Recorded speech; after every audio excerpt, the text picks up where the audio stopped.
4 amazing astronomical discoveries from ancient Greece.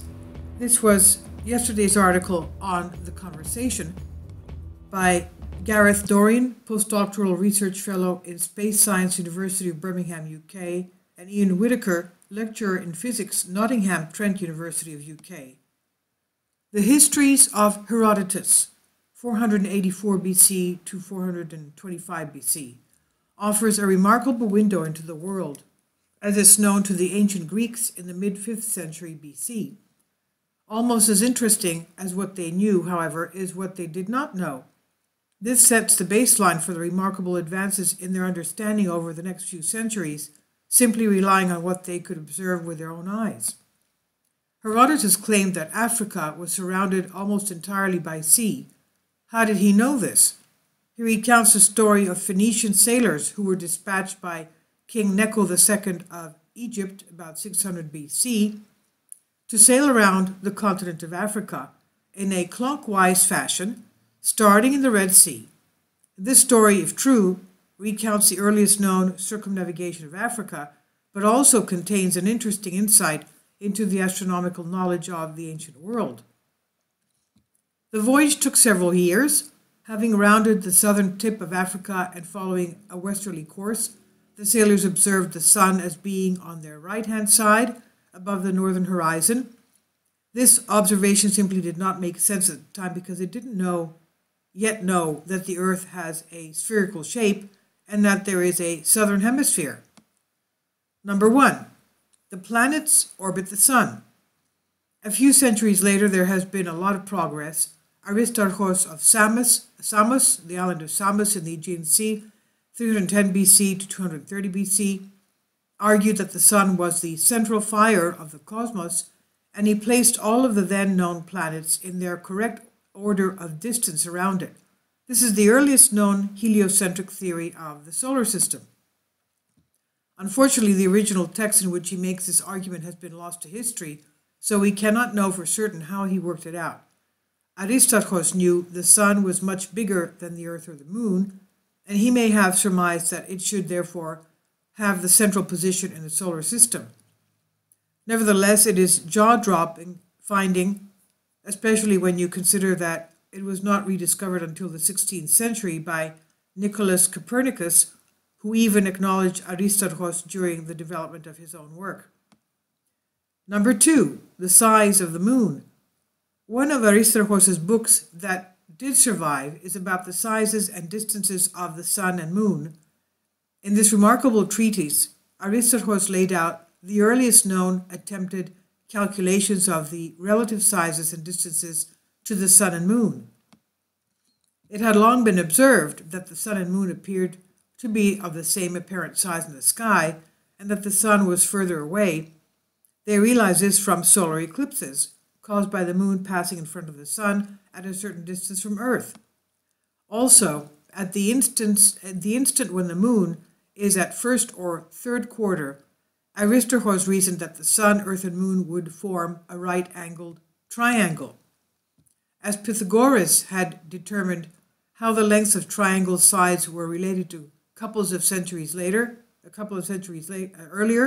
Aristarchus used the triangle to estimate that the distance to the sun was between 18 and 20 times the distance to the moon.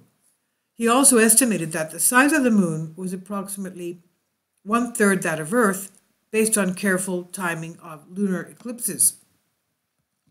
While his estimated distance to the sun was too low, the actual ratio was 340 on account of the lack of. Today, we know the size and distance of the moon accurately by a variety of means, including precise telescopes, radar observations, and laser reflectors left on the surface by Apollo astronauts. Number 3, the Earth's circumference. Eratosthenes, another ancient Greek that lived between 276 BC to 195 BC, was chief librarian to the great library of Alexandria in Egypt. And now we know that at that great library of Alexandria in Egypt, where Saint Dionysius was an astronomer at the time of the crucifixion of Christ, where they had the 3 hours of darkness, when the moon, even though it was full moon, went back on its trajectory and sat in front of the sun for 3 hours, which was totally illogical. And that's when he said, either this is the end of the world, or God has done this. And of course, it was not the end of the world. It was because it was Christ's crucifixion. And obviously, God had done that.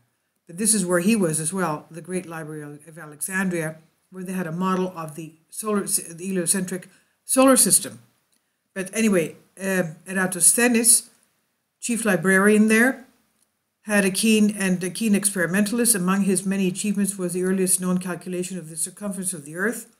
Pythagoras is generally regarded as the earliest proponent of a spherical Earth, although apparently not its size.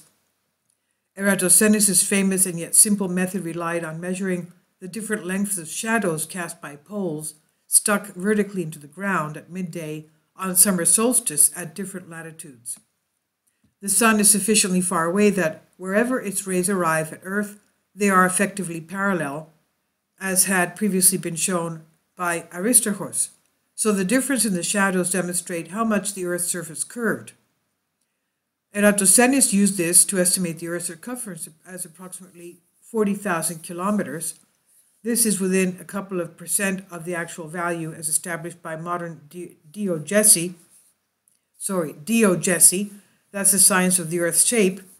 Later, another scientist called Posidonius, from 135 BC to 51 BC, used a slightly different method and arrived at almost exactly the same answer. Posidonius lived on the island of Rhodes for much of his life. That's in the Aegean, close to the west coast of Turkey. There he observed the bright star Canopus would lie very close to the horizon.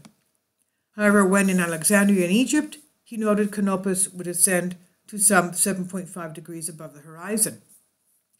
Given that 7.5 degrees is 1/48th of a circle, he multiplied the distance from Rhodes to Alexandria by 48 and arrived at a value also of approximately 40,000 kilometers.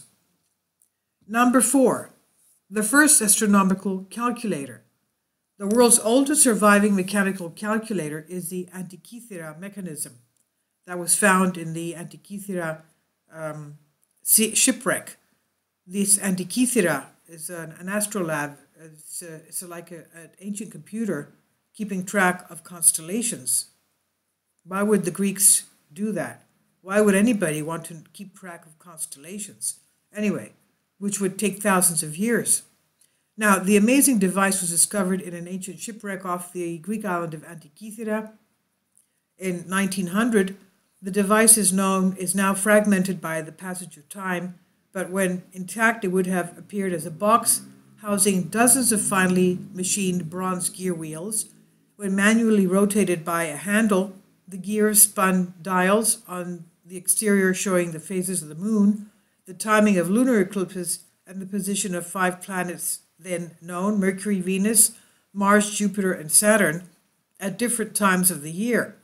This even accounted for their retrograde motion, an illusionary change in the movement of planets through the sky.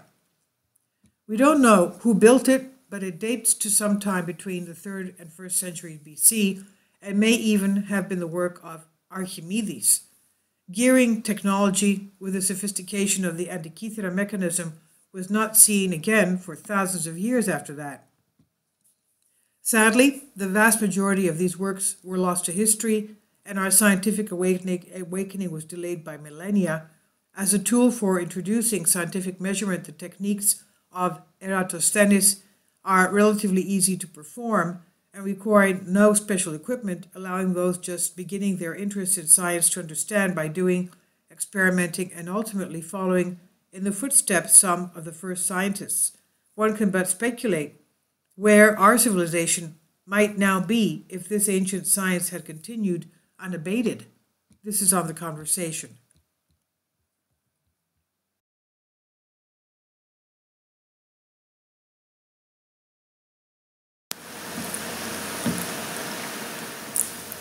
If you'd like to join me on my Patreon account, you will hear content not covered by mainstream media.